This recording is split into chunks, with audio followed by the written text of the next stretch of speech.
तस्मै श्रीगुरवे नमः। गुरवे गौरचन्द्राय राधिकाय तदालय कृष्णाय कृष्णभक्ताय तद्भक्ताय नमो नमः।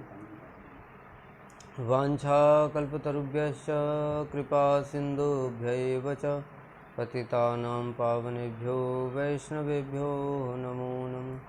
नमो महावदान्याय कृष्णप्रेमप्रदायते कृष्णाय कृष्णचैतन्यनाम्ने गौरत्विषे नमः।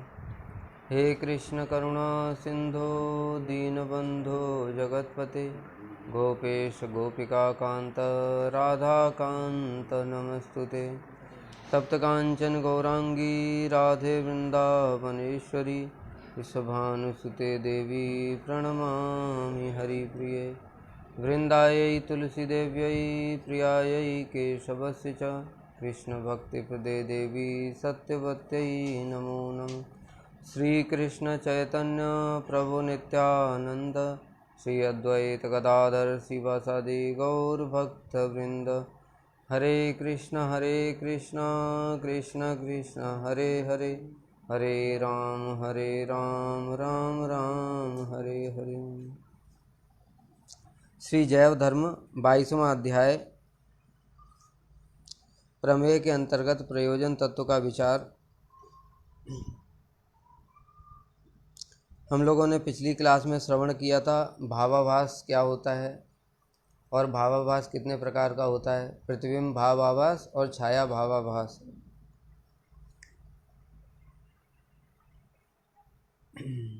इसमें बताया था कि भावाभास अगर किसी व्यक्ति का हो भी रहा है और अगर वैष्णव के प्रति अपराध कर दे तो वो धीरे धीरे चंद्र कृष्ण पक्ष के चंद्र की तरह क्षीण होता जाता है।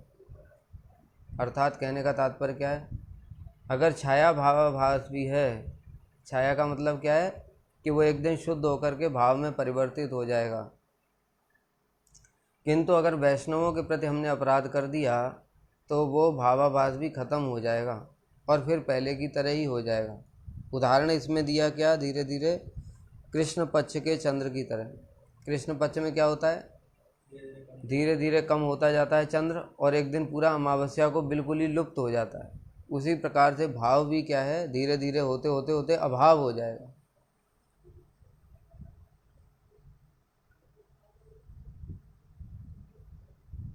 सुप्रतिष्ठित मुमुक्षु व्यक्ति का अधिक संग करने पर भाव भी भावाभास हो पड़ता है। और एक तरीका बता रहे हैं जिससे कि भाव आभास में बदल जाता है। क्या, सुप्रतिष्ठित मुमुक्षु व्यक्ति का, मुमुक्षु माने मुक्तिकामी।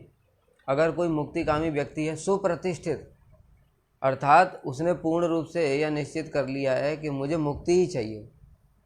एक तो होता है कि नया नया जिसको साधक को पता चलता है कि हमको क्या चाहिए, साध्य के विषय में पता नहीं है, तो किसी ने कुछ बोला तो उधर चला गया, किसी ने कुछ बोला तो उधर चला गया। लेकिन ये सुप्रतिष्ठित हो चुका है, अर्थात एकमात्र मुक्ति को ही परम लक्ष्य मानता है और उसी के लिए साधन कर रहा है, उसमें प्रतिष्ठित हो चुका है। अब इस व्यक्ति का संग करने से क्या होगा कि धीरे धीरे, क्योंकि हमारा तो अभी श्रद्धा दृढ़ हुई नहीं, अब ऐसे व्यक्ति का संग करेंगे तो क्या होगा, धीरे धीरे धीरे धीरे वो हमको भी मुक्तिकामी यानी कि ब्रह्म सायुज्य में प्रतिष्ठित करवा देगा। इसलिए ऐसे जो कनिष्ठ अधिकारी व्यक्ति हैं उनको कभी भी इस प्रकार के मुक्तिकामियों का बिल्कुल संग नहीं करना चाहिए। श्री चैतन्य चरितामृत में महाप्रभु ने भी बताया, मायावादी भाष्य सुन हिले सर्वनाश, कि मायावादी का भाष्य सुनने से ही सर्वनाश हो जाता है और हृदय में ब्रह्म बनने की कामना जागृत हो जाती है।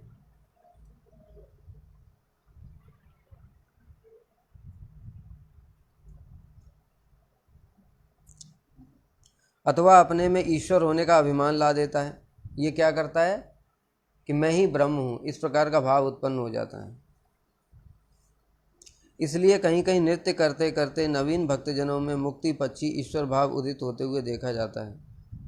क्या बता रहे हैं, इस बात की हमको तो अनुभूति नहीं है, किंतु ये इस प्रकार के जो लोग भक्त लोग हैं जो नृत्य इत्यादि करते हैं और नृत्य करते करते भगवत आवेश दिखाते हैं, भगवत आवेश दिखाना यही क्या है, ये है मुक्ति कामी, अर्थात ब्रह्म बनने की इच्छा, ईश्वर बनने की इच्छा, यही है मुक्ति कामियों का उद्देश्य, लक्ष्य। नवीन भक्तजन ही बिना सोचे समझे मुमुक्षुओं का संग करते हैं। क्या बताया मैंने अभी, इसलिए सिद्धांत की, तत्व ज्ञान की इसलिए आवश्यकता होती है, क्योंकि जो नए भक्त हैं उनको कुछ भी साध्य और साधन का पता नहीं है। उनको अगर कोई दृढ़ शास्त्र में प्रतिष्ठित ऐसा मुक्तिकामी अगर मिल जाए तो वो क्या करेगा, जैसे शंकराचार्य जी ने किया। शंकराचार्य जी ने क्या किया, सारे भारतवर्ष में मायावाद का प्रचार कर दिया। यद्यपि वो गलत सिद्धांत बोल रहे हैं, लेकिन उनको शास्त्र का इतना अधिक ज्ञान है कि वो तुम्हारे सही को भी गलत सिद्ध कर देते हैं। और भगवान ने आदेश भी ऐसा ही दिया था, अतथ्यम तथ्यम कुरु, हे शिव तुम जाओ और अतथ्य को तथ्य कर दो और तथ्य को अतथ्य कर दो, और अपनी पूजा करवाओ और मैं भी तुम्हारी पूजा करूँगा। जगत को मोहित करने के लिए तुम अपनी पूजा करवाओ। इसलिए लोग क्या, शिवोहम शिवोहम शिवोहम। तो इसलिए जो नवीन जो साधक हैं उनको मुक्ति कामियों की तो बात दूर ही है, अपने संप्रदाय के अतिरिक्त भी अन्य अन्य वैष्णवों का संग नहीं करना चाहिए। अर्थात अगर हम लोग गौड़ी संप्रदाय में हैं तो हम लोग अन्य अन्य जैसे श्री और रुद्र संप्रदाय और सनक संप्रदाय, इन सब का हमको संग नहीं करना चाहिए। क्यों नहीं करना चाहिए, तो शुद्ध संप्रदाय हैं, शास्त्र के अनुसार ही हैं। इसका कारण ये है कि भाव अलग अलग है। श्री संप्रदाय में ऐश्वर्य भाव से भगवान का भजन करते हैं, और हमारे संप्रदाय में पूरी ब्रज भक्ति है। गौड़ी संप्रदाय में पूर्ण माधुर्य है और उनका पूर्ण ऐश्वर्य है। अब ऐश्वर्य और माधुर्य के बीच में फिर हम पिस जाएंगे। हमको एक बात समझ में ही नहीं आएगी कि ये लोग कुछ कहते हैं, ये लोग कुछ कहते हैं। ये लोग तो नारायण को भगवान मानते हैं, कहते हैं कि नारायण के अवतार कृष्ण है। श्री संप्रदाय वाले बोलेंगे तो ऐसा बोलेंगे, और गौड़ी संप्रदाय वाले बोलेंगे तो ऐसा बोलेंगे कृष्ण के अंश है नारायण।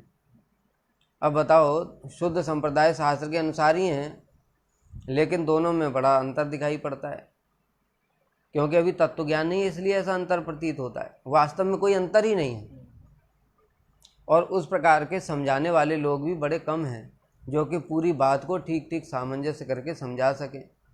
इसलिए जो कनिष्ठ भक्त हैं उनको दूसरे ज़्यादा लोगों का, वैष्णवों का भी संग नहीं करना चाहिए, अपने ही संप्रदाय के भी जो शुद्ध संप्रदाय हैं चार, उनका भी संग नहीं करना चाहिए, नहीं तो वो भ्रमित हो जाएगा।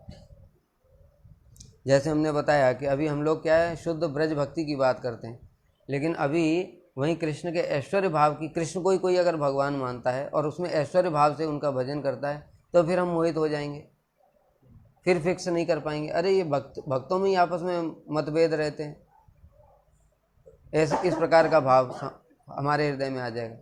क्यों? क्योंकि हमको पता ही नहीं कि रस विचार क्या होता है।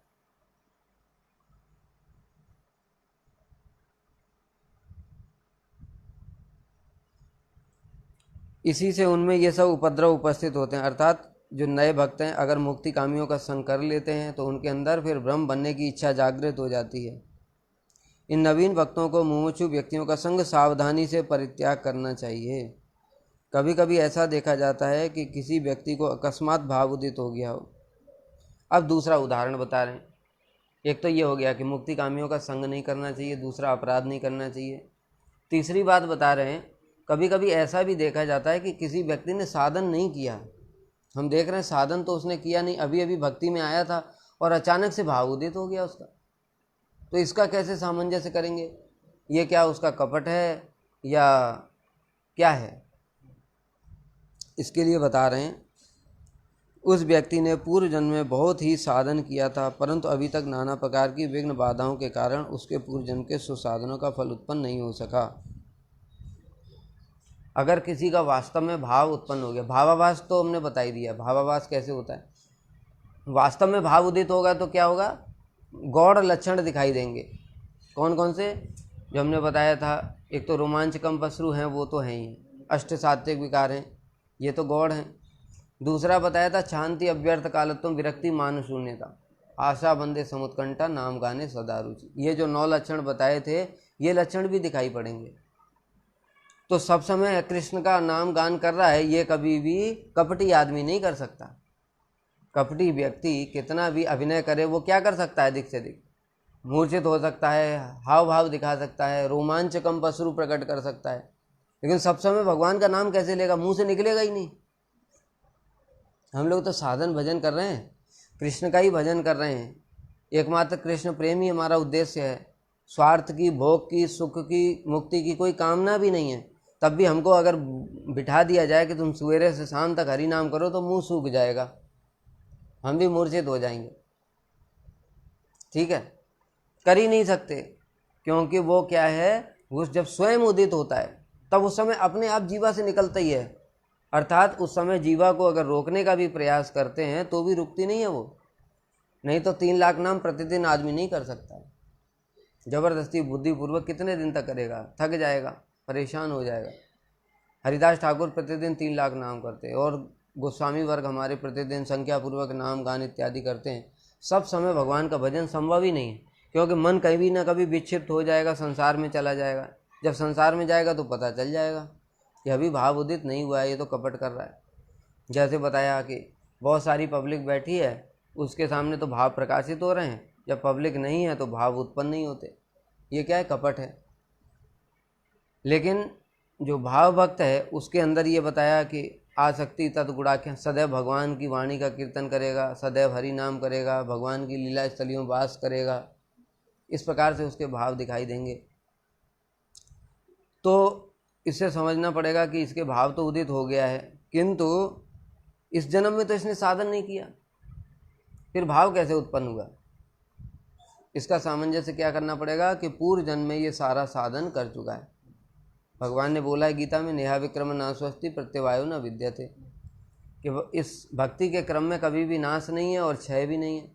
इस जन्म में जहाँ से छोड़ा अगले जन्म में वहीं से प्रारंभ हो जाएगा। अब मान लो कोई साधक है, साधन भजन करते करते करते करते इस जन्म में उसको सिद्धि तो प्राप्त हुई नहीं, शरीर छोड़ दिया, लेकिन वो साधन का फल उसको अगले जन्म में तो प्राप्त होगा। जहाँ से छोड़ा था वहीं से फिर प्रारंभ किया, अब प्रारंभ करते ही कुछ दिनों में ही उसको क्या हो गया, भाव प्रकाशित हो गया। इस प्रकार से सामंजस्य करना पड़ेगा। जैसे श्री ध्रुव महाराज के विषय में कथा आती है, किसी ने नारद जी से पूछा कि 5 साल के बालक को 5 महीने केवल तपस्या करने से ही भगवान की सिद्धि हो गई, और बड़े बड़े ऋषि मुनि गुफाओं में बैठ करके सब कुछ त्याग करके लाखों लाखों साल तक भजन करते हैं, उनका कुछ होता नहीं।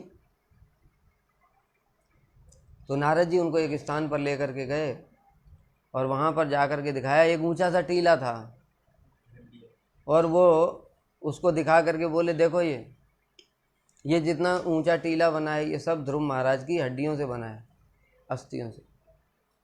प्रत्येक जन्म में वो यहाँ पर आकर के तपस्या करते थे, तपस्या करके शरीर छोड़, तपस्या करते करते शरीर छूट गया, फिर अगला जन्म लिया, पूर्व जन्म के संस्कार के कारण से फिर तपस्या कर रहे हैं, वहीं पर आ गए, फिर उनको फिर तपस्या की, फिर शरीर छोड़ दिया।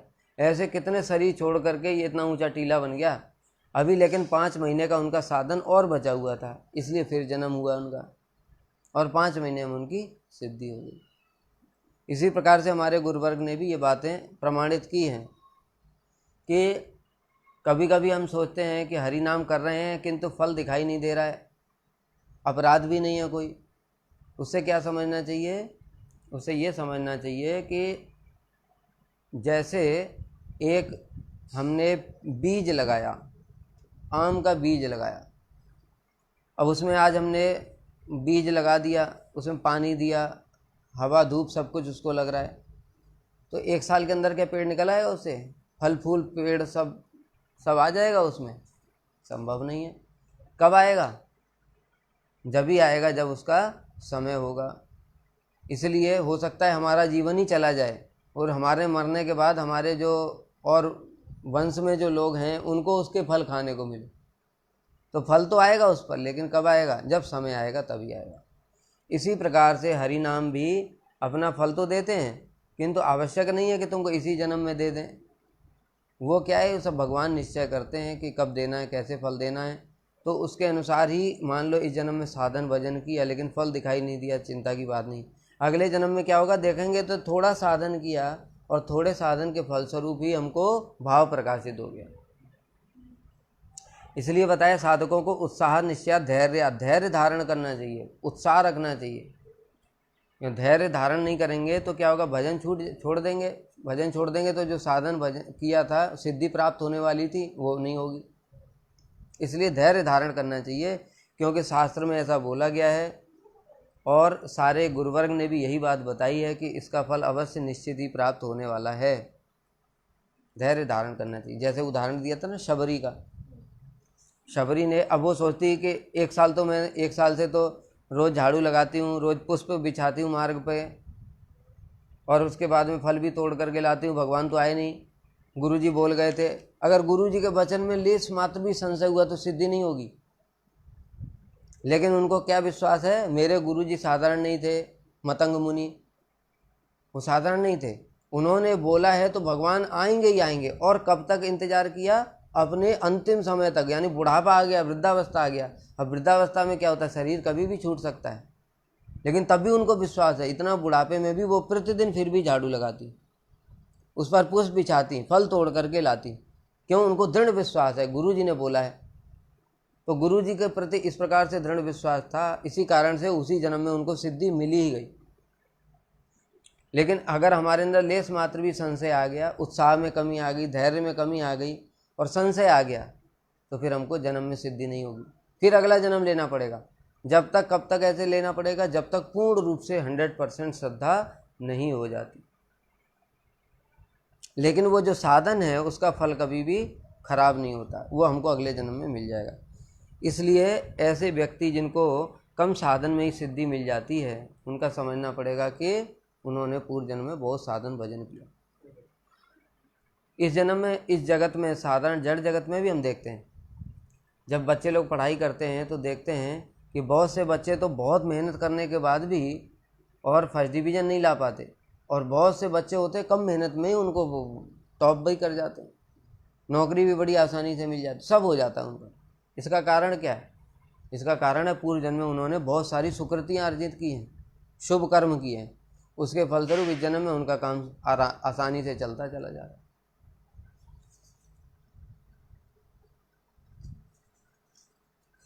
देखो, परंतु अभी तक नाना प्रकार की विघ्न बाधाओं के कारण उसके पूर्व जन्म के सुसाधनों का फल उत्पन्न नहीं हो सका था। बाधाएं क्या हैं, इसमें बताया ना, नाना प्रकार की बाधाओं के कारण। ये बाधाएं क्या हैं, ये बाधाएं यही हैं, मान लो कोई अपराध कर दिया, ये बाधा होगी, अब सिद्धि नहीं होगी, फिर अगला जन्म लेना पड़ेगा। उस अपराध को, जब तक वो अपराध का फल दूर नहीं होगा, जब तक भगवान अपराध का फल भोग नहीं करा देंगे, तब तक सिद्धि नहीं होगी। और या फिर जैसे बताया अभी, कोई गुरु के वचनों में अश्रद्धा हो गई, गुरुजी अप्रकट हो गए, उसके बाद फिर हमारे मन में संशय आ गया, पता नहीं गुरुजी ने बोला तो था, पता नहीं होगा कि नहीं, ये बाधा है। ये बाधा उत्पन्न हो गई तो भी सिद्धि नहीं होगी, फिर अगला जन्म लेना पड़ेगा, फिर गुरु की सेवा करनी पड़ेगी, फिर से श्रद्धा वैसी होनी पड़ेगी, तभी जाकर सिद्धि होगी। ये सब बाधाएं हैं, अपराध हो गए, ये बताया, अनर्थ हो गए।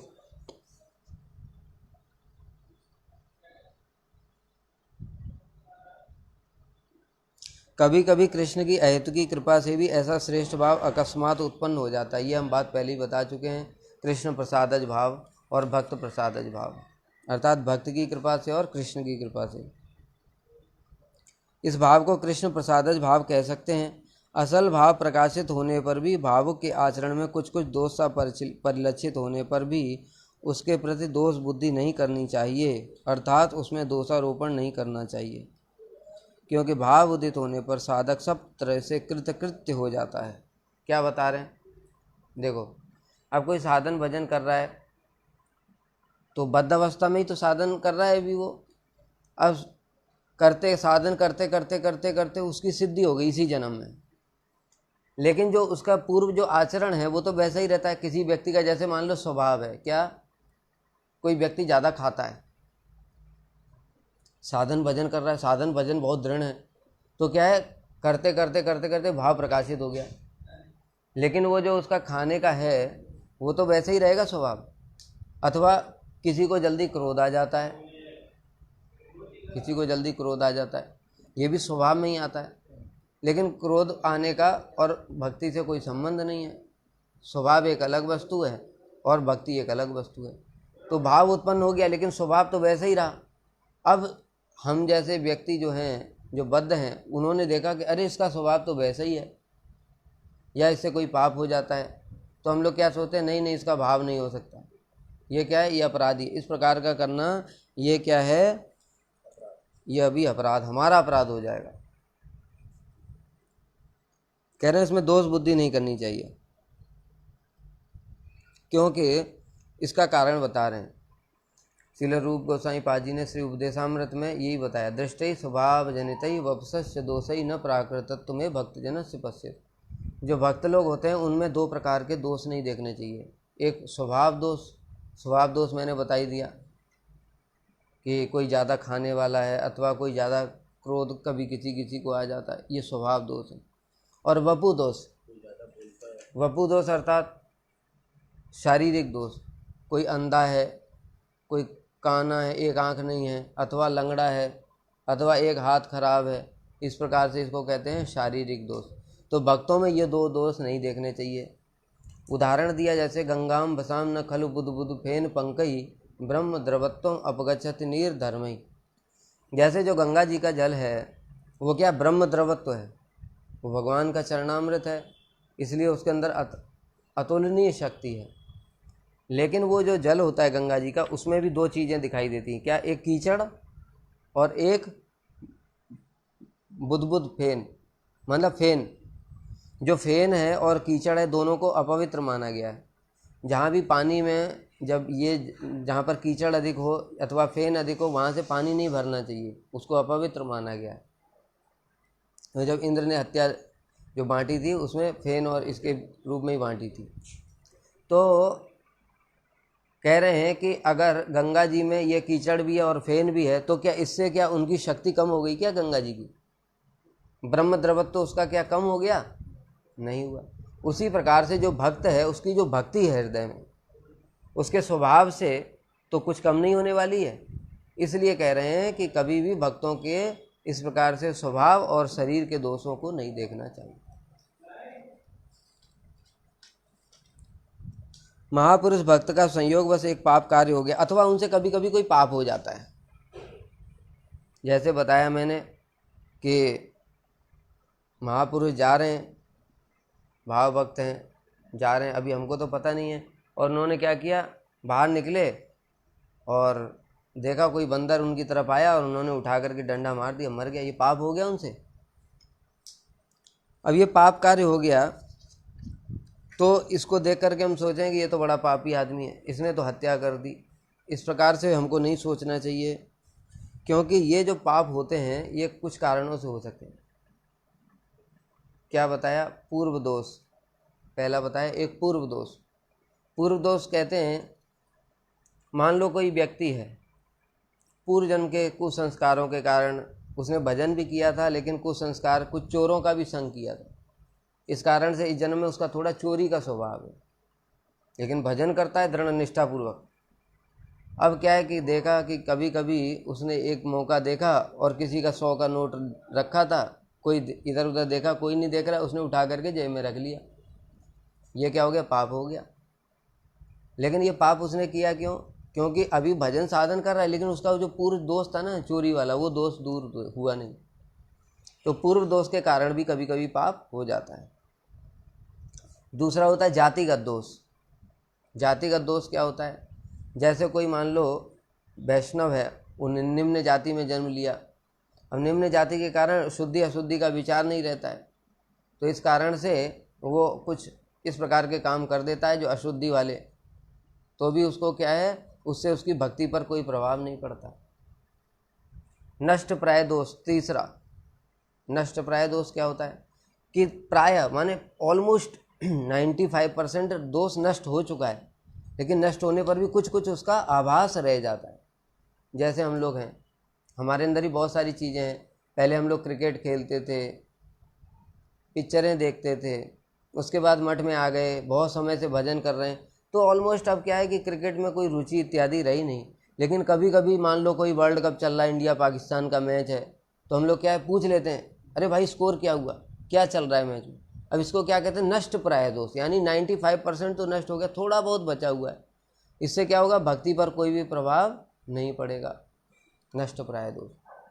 और कदाचित दोष, कदाचित दोष अर्थात कोई कारण न होने पर भी कभी कभी कोई किसी प्रकार का दोष हो सकता है, इसको कहते हैं कदाचित दोष। तो ये 4 दोषों के कारण भक्त से भी कभी कभी पाप हो जाते हैं। यहाँ पर देखो पाप बोला है, अपराध नहीं बोला, अपराध नहीं बोला है, पाप बोला है। भक्तों से पाप हो जाता है, उसमें उनको कोई भी दोष नहीं देखना चाहिए, लेकिन अपराध हो गए तो उसका बताया भाव का ही अभाव हो जाएगा, भाव से वो नीचे गिर जाएगा। ऐसा सोचकर भक्तजनों के मामूली दोष पर ध्यान नहीं देना चाहिए। जैसे उदाहरण दिया एक और, बिलमंगल ठाकुर। बिलमंगल ठाकुर ने क्या किया, आसक्ति की अवस्था में थे लगभग, और उनकी एक वैश्या में आसक्ति हो गई। अब जो वैश्या के प्रति उनकी कोई आसक्ति को देख करके ये सोचे कि ये तो बेकार है, भक्ति है, बहुत साधु है ही नहीं है, ये क्या है, जो बोलने वाला है उसका अपराध हो जाएगा।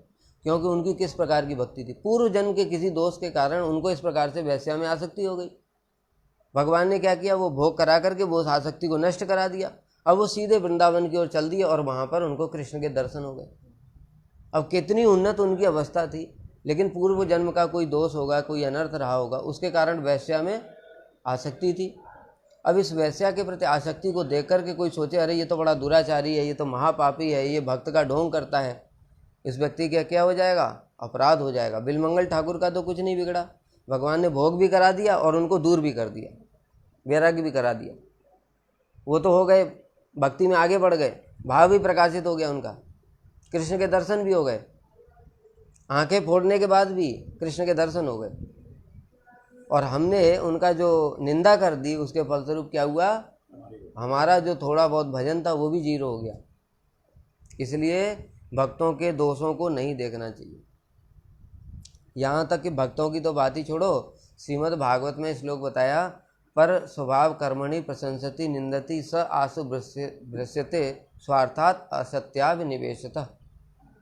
जो सामान्य जो बद्ध जीव हैं उनके भी स्वभाव की प्रशंसा और निंदा दोनों नहीं करना चाहिए, नहीं तो हमको शीघ्र ही अपने मार्ग से भ्रष्ट होना पड़ेगा, उनके गुण हमारे अंदर आ जाएंगे।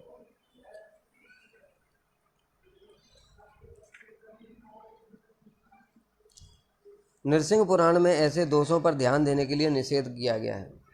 भगवती च हरौ अनन्य चेता भृशमलिनोऽपि विराजते मनुष्यः नहि शश कलुषच्छवि कदाचित तिमिरपरो भवताम उपैति चंद्रः। कितना सुंदर उदाहरण दे रहे हैं। कह रहे हैं कि देखो चंद्रमा जो होता है, चंद्रमा उसमें क्या होता है, उसमें भी तो दाग हैं, धब्बे हैं, क्या उससे उसकी कोई सौंदर्यता में कमी आ जाती है क्या? तभी भी आज तक भी जितने शास्त्र हैं और जितने कवि भी हैं वो सब चंद्रमा की सुंदरता के अनुसार उदाहरण देते नहीं कि उपमा, कोई सुंदर है चंद्रमुखी बोलते हैं, चंद्रमा के साथ उदाहरण देते हैं, तुलना करते हैं। लेकिन चंद्रमा के अंदर तो धब्बे हैं काले काले, तो चंद्रमुखी मतलब क्या है कि मुंह पर काले काले धब्बे हैं क्या? चंद्रमा की सौंदर्यता, जो शीतलता है, उसका उदाहरण दिया जाता है। दाग होने पर भी उनका महिमा वैसी रहती है।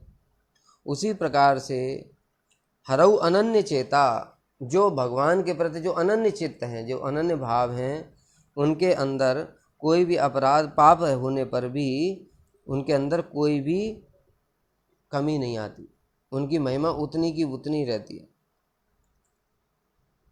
और गीता में भी भगवान ने बताया, अपिचे सुदुराचारो भजते माम अनन्यभाग साधुरेव सममतव्यः सम्यक व्यवसितो हि क्षिप्रम भवति धर्मात्मा शाश्वत शांतिम निगच्छति कौन्तेय प्रतिजानी न मे भक्तः प्रणश्यति।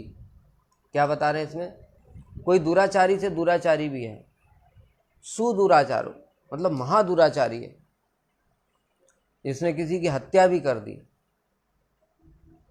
वो ऐसा व्यक्ति भी, किंतु भजते माम अनन्य भाग, मेरा अनन्य भाव से भजन करता है। अनन्य भाव बताया था तीन चीज़ों से मिलकर के बनता है। एक, कृष्ण के अतिरिक्त अन्य किसी देवी देवता का आराधना नहीं करेगा। दूसरा, भक्ति के अतिरिक्त कर्म ज्ञान योग का आश्रय नहीं लेगा। और तीसरा बताया था, भगवान की सेवा के अतिरिक्त उसकी अन्य कोई कामना वासना नहीं होनी चाहिए। इन तीनों को मिलकर के अनन्य भाव बनता है। अगर किसी व्यक्ति के अंदर ये अनन्य भाव है तो उससे कितना भी बड़ा पाप हो जाए, कितने भी बड़े पाप में बहुत सारे पापों, जैसे बताया हत्या इत्यादि, हत्या तो सबसे बड़ा पाप है जगत में, चोरी इत्यादि तो बहुत छोटी बात है। उतना भी बड़ा पाप हो जाए, स्त्री संग, हत्या इत्यादि, तो भी साधुरेव सब मंतव्य, भगवान कह रहे हैं स्पष्ट रूप से। मंतव्य होता है आदेश, आदेश देने के लिए मंतव्य आता है, आदेश सूचक शब्द है ये। अर्थात ऑप्शन नहीं दे रहे हैं कि तुम उसको साधु मान भी सकते हो, नहीं भी मान सकते, ऐसा नहीं। भगवान ने बोला मंतव्य मानना ही पड़ेगा, वो साधु है। क्यों? क्योंकि सम्यक व्यवस्थित हो। एक तो मेरा अनन्य भाव से भजन कर रहा है, दूसरा सम्यक यानी उसकी बुद्धि स्थिर है। वो स्थिर बुद्धि होने से मेरा भजन करते करते क्या होगा, क्षिप्रम भवति धर्मात्मा, शीघ्र ही वह धर्मात्मा हो जाएगा। अर्थात उसके जितने पुराने पाप हैं वो सब नष्ट हो जाएंगे। जैसा भी बिलमंगल ठाकुर का उदाहरण दिया, इतना बड़ा वैश्या से आसक्ति, ये इतना बड़ा पाप, वो सब क्या हो गया, उसका नष्ट हो गया। शाश्वत शांतिम निगच्छति, और परम शाश्वत शांति को प्राप्त कर लेता है। और फिर भगवान कह रहे हैं कौनते प्रतिजानी ही, हे कौनते तुम घोषणा कर दो, न मे भक्तः प्रणश्यति, मेरे भक्त का कभी भी विनाश नहीं होता। तो भगवान क्यों नहीं बोल देते कि मेरे भक्त का विनाश नहीं होता? अर्जुन से क्यों बुलवा रहे हैं? इसका कारण बताया कि देखो भगवान तो कभी कभी प्रतिज्ञा तोड़ भी देते हैं। कैसे? महाभारत के युद्ध में तोड़ दिया। अनेक स्थानों पर ऐसा देखा जाता है, कभी कभी भगवान की प्रतिज्ञा भी टूट जाती है, किंतु भक्त की प्रतिज्ञा कभी नहीं टूटती। भक्त ने जो प्रतिज्ञा कर लिया तो भगवान को उनकी प्रतिज्ञा की रक्षा करने के लिए अपनी प्रतिज्ञा भी तोड़नी पड़ेगी। इसलिए अर्जुन से कह रहे हैं अर्जुन तुम प्रतिज्ञा कर लो, क्योंकि मेरा तो वचन का कुछ हिसाब किताब नहीं है, मैं तो कभी तोड़ भी सकता हूँ, लेकिन तुमने अगर प्रतिज्ञा कर ली तो तुम्हारे वचन की रक्षा के लिए मैं जरूर उसका वचन निभाऊंगा। इसलिए अर्जुन तुम घोषणा कर दो, मेरे भक्त का कभी विनाश नहीं होता। दुराचारी से दुराचारी होने पर भी, अत्यंत पापी होने पर भी, इसके बहुत सारे शास्त्रों में उदाहरण है। और भी बताया भागवत में, स्वपाद मूलम भजतः प्रियस्य त्यक्त्यान्य भाव हरि परेश विकर्म यच्चोत्पतितम कथंचित धुनोति सर्वम हृदय सन्निविष्ट। जो भगवान के चरण कमलों का आश्रय लेकर के उनको भजन कर रहा है, उससे कभी विकर्म अर्थात पाप हो भी गया तो भी चिंता की बात नहीं है। क्यों? धुनोति सर्वम हृदय सन्निविष्ट, भगवान उसके हृदय में विराजमान हो जाते हैं, और विराजमान होकर के क्या करते हैं, उसको धुनोती सब साफ कर देते हैं। अर्थात पाप करने की प्रवृत्ति, अविद्या, सब कुछ नष्ट कर देते हैं। फिर वो पाप करेगा क्यों? इसलिए कभी भी भगवान के भक्त से अगर कोई पाप हो जाता है तो हमको उसमें ज़्यादा गुरु नहीं बनना चाहिए, उसको दूर से ही प्रणाम कर लेना चाहिए। ये अलग बात है, संग मत करो उसका, अगर श्रद्धा नहीं होती तो संग मत करो, किंतु उसकी निंदा मत करो, क्योंकि वो जो भी उसको फल देना है वो भगवान को देना।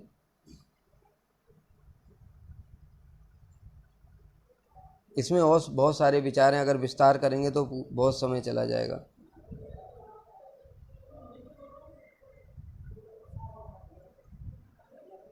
वास्तव में भक्ति निष्ठा उत्पन्न होने पर पाप वासना नहीं रहती, परंतु जब तक शरीर वर्तमान रहता है तब तक घटनावस्था अकस्मात कोई पाप कर, जब तक शरीर है तब तक कोई ऐसे पाप हो जाते हैं।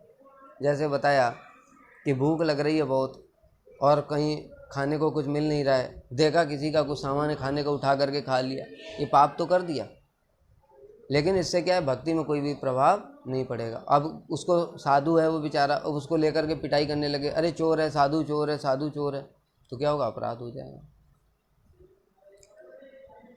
किंतु वह अनन्य भक्त अपने भजन के प्रभाव से उस पाप को तत्क्षण उसी प्रकार जला डालता है जैसे ज्वलंत आग रुई के ढेर को जला देती है। इसमें बता रहे हैं, यथाग्नि सुसमृद्धार्ची करोत एधान से भस्मसात तथा मदस्या भक्ति उद्धव एनान से कृष्ण साथ। भगवान स्वयं ही उद्धव को बता रहे हैं भागवत में, जिस प्रकार से कि तीव्र अग्नि की ज्वाला, उसमें कोई लकड़ी का एक टुकड़ा डालो तो क्या जलकर भस्म हो जाता है, उसी प्रकार से मेरी जो भक्ति है वो भी तीव्र अग्नि के समान है, वो सारे पापों को जला करके भस्म कर देती है। जैसे अजामिल का ही उदाहरण है, अजामिल ने सारे जीवन कितने पाप किए, उन सबको किसने बाद में भक्ति की, उसने वो सारे जलाकर भस्म कर दी। रत्नाकर दस्यु कितने पाप किए जीवन भर, लेकिन उन्होंने बाद में भक्ति की और सारे पापों को जला करके भस्म कर दी। ऐसे अनेक सारे उदाहरण हैं। हीराबाई वैश्या, हरिदास ठाकुर के जीवन चरित्र में कथा आती है, वो भी कितनी पापिन थी, हरिदास ठाकुर का ही पतन कराने के लिए गई, लेकिन बाद में भक्त इतनी बड़ी भक्त बन गई कि बड़े बड़े साधु वैष्णव लोग उनके दर्शन करने के लिए आते थे। तो भक्ति में इतनी शक्ति है। अनन्य भक्ति के उदित होने पर समस्त प्रकार के पाप दूर हो जाते हैं। जो लोग बारंबार पाप कार्य करते हैं उन्हें अन्य भक्ति नहीं हुई ऐसा समझना चाहिए। अब यहाँ पर दो विचार हैं। चलो, एक तो ये बताया कि कभी कभी किसी से कोई पाप हो जाता है तो उसको तो मान लिया, हाँ अब ये अनन्य भाव से भजन कर रहा है अर्थात साधु ही है। लेकिन कोई बार बार पाप किए जा रहा है तो समझना पड़ेगा कि अभी इसकी अनन्य भक्ति हुई नहीं है, क्योंकि अगर अनन्य भक्ति हो जाती है तो बार बार पाप करने की प्रवृत्ति नहीं रहती। कभी कभी तो पाप हो सकते हैं किंतु बार बार पाप करने की प्रवृत्ति नहीं रहती। अभी अर्थात इसके अंदर कुछ ना कुछ कामनाएं बची हुई हैं। अनन्य का क्या बताया था, मतलब केवल कृष्ण की सेवा के अतिरिक्त अन्य कोई कामना नहीं होनी चाहिए। अर्थात अभी इसकी कुछ भोग या मोक्ष की कुछ कामनाएं हृदय में बची, इसके कारण बार बार पाप कर रहा है। अनन्य भाव होने पर इस प्रकार की पाप प्रवृत्ति निरंतर नहीं रहती, वो खत्म हो जाती। कभी कभी पाप हो सकते, 4 कारणों से बताया था, पूर्व दोष, जाति दोष, नष्ट प्राय दोष, कदाचित दोष। क्योंकि भक्ति क्रिया के साथ साथ बारंबार जानबूझकर पाप करना नाम अपराध है। यहाँ एक बात और भी बताई, कोई व्यक्ति है, अब वो सोच रहा है, उसने ऐसी महिमा पढ़ी, अरे भक्ति की तो बड़ी महिमा है, अर्थात भक्ति से बड़े बड़े पाप नष्ट हो जाते हैं, स्त्री संग का दोष, हत्या का दोष सब नष्ट हो जाता है, तो क्या मैं स्त्री संग कर लेता हूँ। ऐसा सोच करके किया तो ये अपराध हो गया, ये नाम अपराध हो गया। अब ये ना हरि नाम से दूर होगा ना भक्ति से दूर होगा, क्योंकि ये नाम अपराध में आ गया। 10 नाम अपराध क्या है, नाम के बल पर पाप करना, ये नाम अपराध होता है। और नाम अपराध नाम से भी दूर नहीं होता है, और नाम अपराधी को नरक में भी जाना पड़ता है। वैसे जो भक्त है उससे कोई पाप हो जाए, यमराज उसको स्पर्श नहीं कर सकते।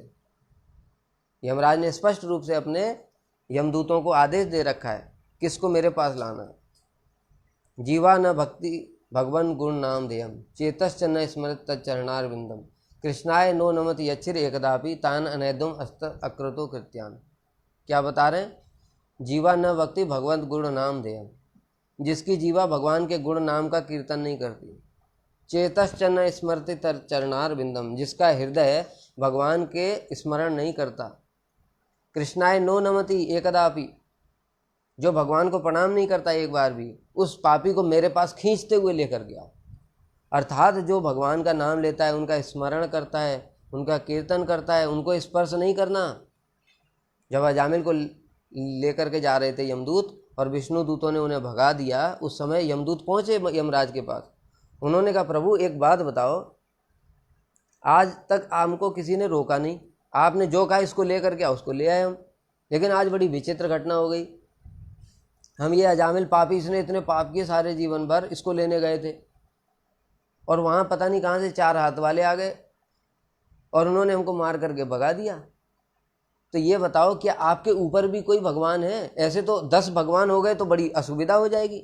एक भगवान कहेगा इसको मार करके लाना है, दूसरा कहेगा नहीं लाना है, तीसरा कुछ कहेगा, चौथा कुछ कहेगा, तो ऐसे सृष्टि कैसे चलेगी? तो यमराज कहने लगे, अरे यमदूतों, हम तो भगवान नहीं हैं, हम तो भगवान के दास हैं। तब उन्होंने ये श्लोक बोला, कौन सा? प्रहलाद जन स्वयंभू नारद शंभु कुमार कपिलो मनु, प्रहलाद जन को भीष्मो बलिर्व्यास की वयम। हम 12 महाजन हैं, हम भगवान नहीं हैं। कौन? स्वयंभू ब्रह्मा, नारद, शंभु शिव, कुमार चतुर्सेन, कपिल, मनु, प्रहलाद, जनक, भीष्म, बलि, सुखदेव और मैं, हम 12 महाजन हैं। उनके आदेश का पालन करते हैं हम भगवान थोड़ी हैं। हमारे भगवान तो वही है, एक हैं वो। तुम हमको अब तक भगवान समझ रहे हो, हम भगवान नहीं, हम तो उनके नौकर हैं। तो तब यमराज ने ये बताया कि आज तुमने बड़ा अपराध कर दिया कि तुमने जो भगवान का नाम ले रहा था उसको पकड़ने की प्रयास किया, और आगे से खबरदार ऐसा कभी नहीं करना। तब उन्होंने ये बात बोली कि जो भगवान का नाम लेता है, उनका स्मरण करता है, उनका कीर्तन करता है, उनको प्रणाम करता है, उनको नहीं लाना। उसके अलावा किसी को भी खींच करके लेकर के आओ, कोई दिक्कत नहीं। नहीं तो सेवक का अपराध स्वामी का अपराध माना जाता है, मेरा अपराध हो गया।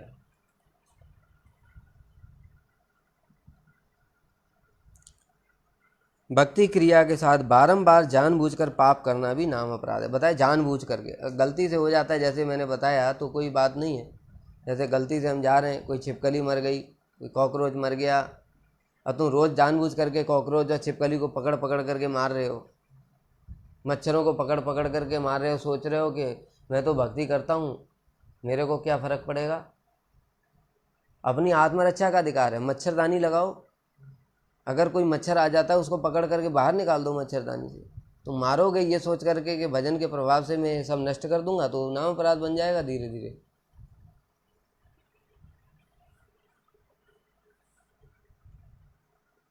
भक्तजन इस अपराध से बहुत दूर रहते हैं। हमारे गुरुवर्ग जो भी है वो मच्छरों को भी कभी मारने नहीं देते।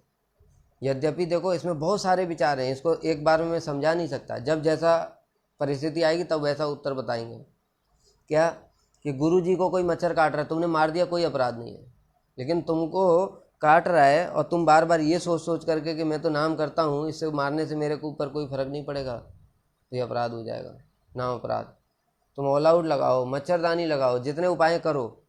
अगर गलती से जैसे बताया काट रहा था और तुमने क्या है अचानक से हाथ गया मार दिया, तो कोई दिक्कत नहीं, उससे कुछ नहीं होगा।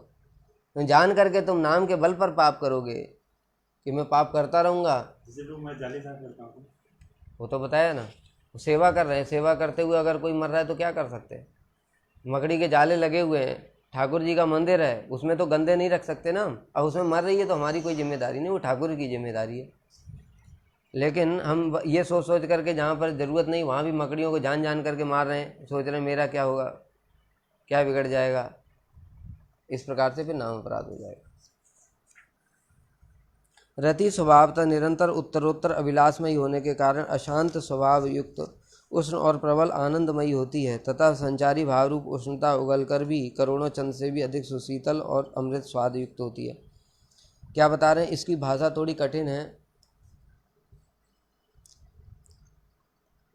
देखो, जो भाव की अब वैशिष्ट्य बता रहे हैं, इसको बताया ये सब चीज़ें अब हमारी बुद्धि के ऊपर की हैं, इनको हम समझ नहीं सकते। बस क्या है, दिग्दर्शन किया जा रहा है कैसे क्या होता है। एक तो होती है जो कामनाएं भोग और मोक्ष की, वो भी क्या है दिन पे दिन कामनाएं बढ़ती जाती हैं। उनके लिए भी बताया कि कामना रूपी आग में विषय रूपी घी डालने से कामना रूपी अग्नि बढ़ती है।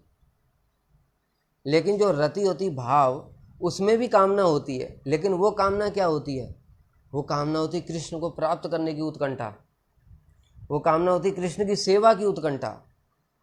इसीलिए यहाँ कह रहे हैं कि अभिलाषमयी, यहाँ से अभिलाषा से ये कोई ना समझ ले कि जागतिक अभिलाषा है, बहुत अभिलाषा उसमें भी है। प्राप्ति अभिलाषा, अनुकूल्य अभिलाषा और सौहार्द अभिलाषा, जो तीन अभिलाषाएं हमने बताई थी रति की रुचि उत्पन्न होने पर, पहले बता चुके हैं। तो ये उत्पन्न हो जाती है तो बार बार इतनी तीव्र उत्कंठा होती है भगवान को प्राप्त करने की। इसलिए कह रहे अशांत। कोई सोचेगा अरे भक्त तो शांत होता है, यहाँ अशांत कह रहे। ये अशांति वैसी वाली नहीं है। ये अशांति कैसी है, बड़ी पॉजिटिव अशांति है। अर्थात इस अशांति में भी कोटि गुना सुख प्राप्त होता है। इस जगत में क्या है, अगर बिजनेस में जैसे भी कोरोना चल रहा है, सबके बिजनेस डाउन हो गए, अशांति हो रही है, वो अशांति से क्या हो रहा है, टेंशन, हार्ट अटैक, मृत्यु। ये वाली जो अशांति है उससे दिन पे दिन आनंद बढ़ता चला जाता है। इसी को समझना मुश्किल है। जैसे बता रहे ना, एक उदाहरण दे करके समझाता हूँ कि एक दिन रामलीला का प्रसंग चल रहा था। उसमें प्रसंग ये चल रहा है कि सीता मैया, लव कुश कांड में जो दिखाया गया है, लव और कुश क्या है, राम जी को बड़ी कथा सुनाते हैं, उनके पूरा जीवन चरित्र की वाल्मीकि रामायण सुना देते हैं। तो सभी देख देख करके रो रहे हैं, और वो जो दर्शक हैं वो भी रो रहे हैं, श्रोता लोग वो भी रो रहे हैं, सब उसको रामलीला को देख देख करके। और अगले दिन सीता जी का पाताल में प्रवेश होना है। अब यहाँ पर जो देखा जा रहा है रोना, ये रोना बड़ा दुखमय है कि सुखमय है, उसका अगले दिन क्या हुआ, जितने लोग पिछले दिन देखने गए तो उससे डबल लोग आए। अगर कोई दुख वाली जगह होगी वहाँ डबल लोग क्यों जाएंगे। कोई जाता है दुख प्राप्त करने के लिए। कोई आग जल रही है, उसमें तुमने हाथ डाला और तुमको देख करके 50 लोग और उसमें हाथ डालेंगे। क्यों, ये जो दुख है वो कैसा है, ये कष्ट देने वाला दुख है।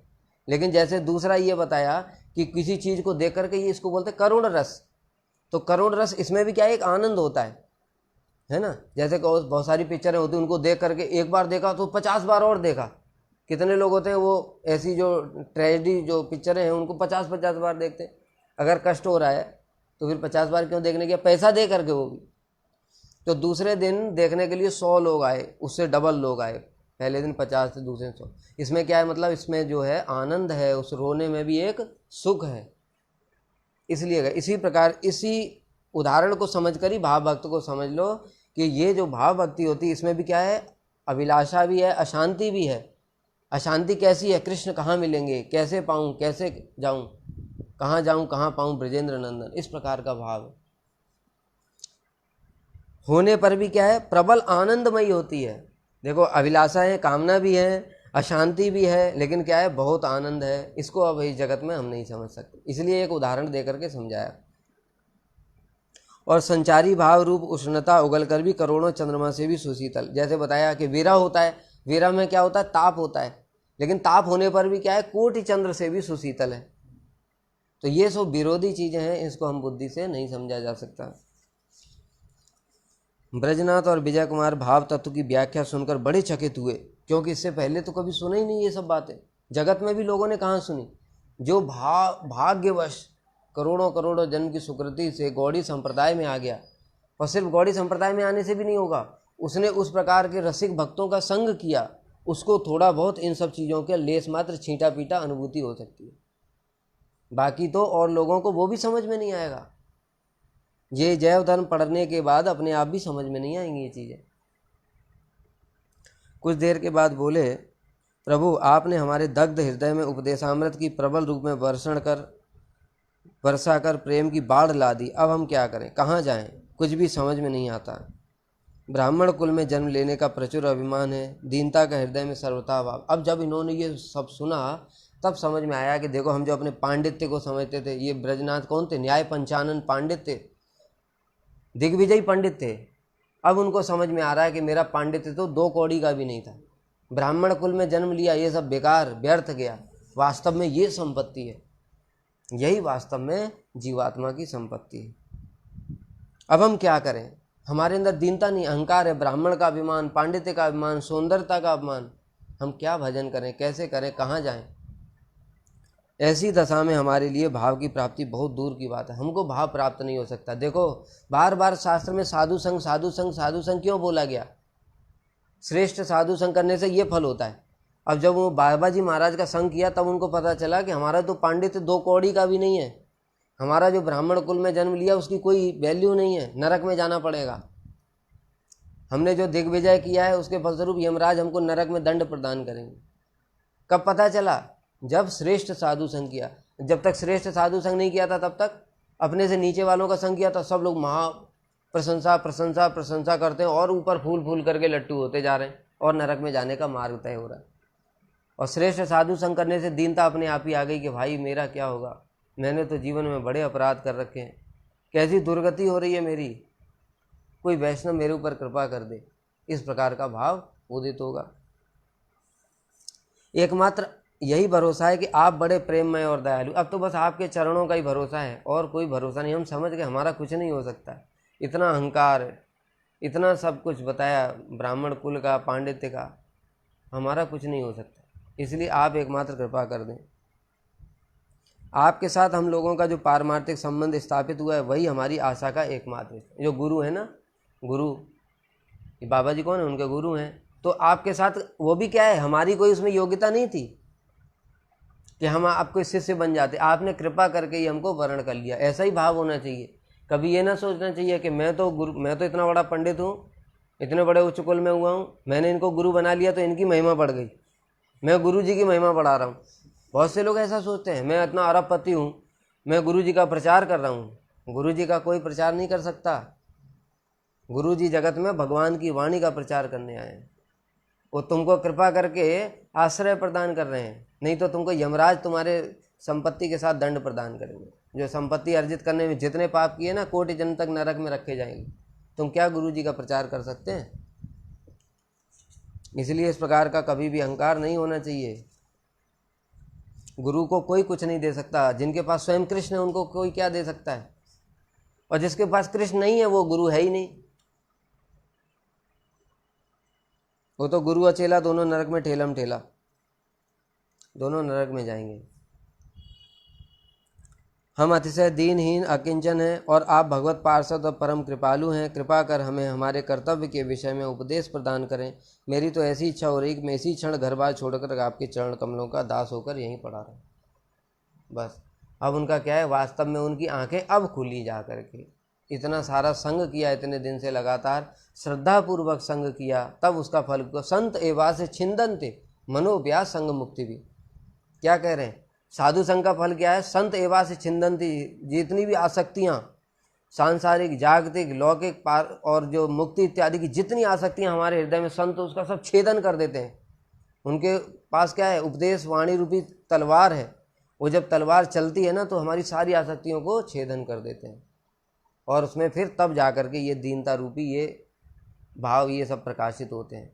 तब हम शरणागत होते हैं, तब वो हमारे ऊपर कृपा करते हैं।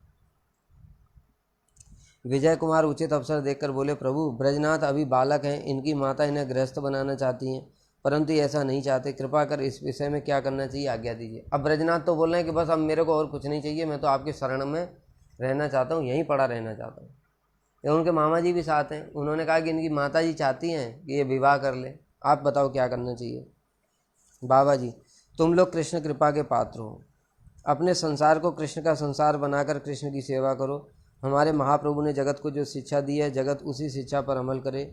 जगत में दो प्रकार से रहकर भजन किया जा सकता है, गृहस्थ अथवा गृह त्याग। जब तक गृह त्याग का अधिकार न, तब तक मनुष्य को गृहस्थ रहकर कृष्ण सेवा करनी। अब बाबा जी ने कहा देखो, भक्ति में तो कोई विचार नहीं है, गृह त्यागी और गृहस्थ दोनों प्रकार से भजन कर सकते हैं।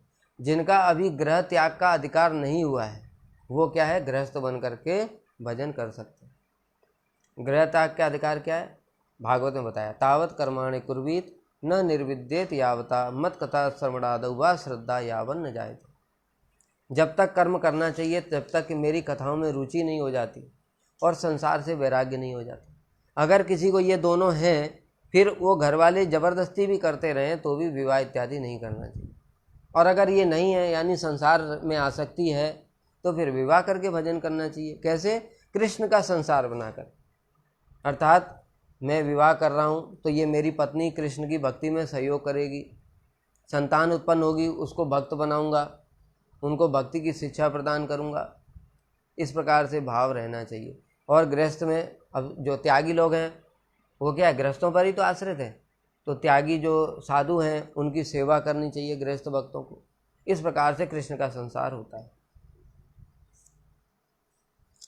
महाप्रभु ने अपनी प्रकट लीला के पहले 24 साल में जो लीला की है वो गृहस्थ वैष्णवों के आदर महाप्रभु ने स्वयं दिखाया। वैष्णवों की किस प्रकार से सेवा करते थे महाप्रभु, बुला बुला करके घर में। और अंतिम 24 वर्षों तक त्यागी गृह त्यागी एक जो सन्यासी है, महाप्रभु ने दोनों लीलाएं दिखा दी, गृहस्थ और गृह त्यागी दोनों ही लीलाएं दिखा दी। तो इसलिए दोनों लीलाओं को हमको अपने अधिकार के अनुसार उसमें से क्या हमारे लिए आवश्यक है उसको ग्रहण करना चाहिए। अगर उल्टा पुल्टा करेंगे तो हमारा क्या होगा, स्वे स्वे अधिकारी या निष्ठा सगुण परिकीर्तिता विपर्यस्त दोषा। अगर अपने अधिकार के अनुसार निर्णय लेंगे तो हमारा गुण होगा, अगर अधिकार के विपरीत जाएंगे तो हमारा दोष हो जाएगा।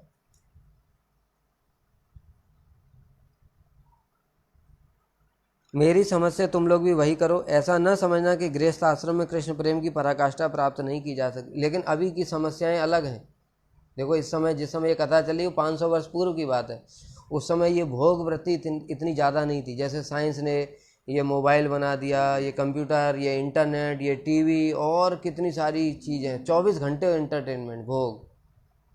अभी की स्थिति वैसी नहीं है, इसलिए अभी की स्थिति में अभी के अनुसार ही निर्णय लेना पड़ेगा।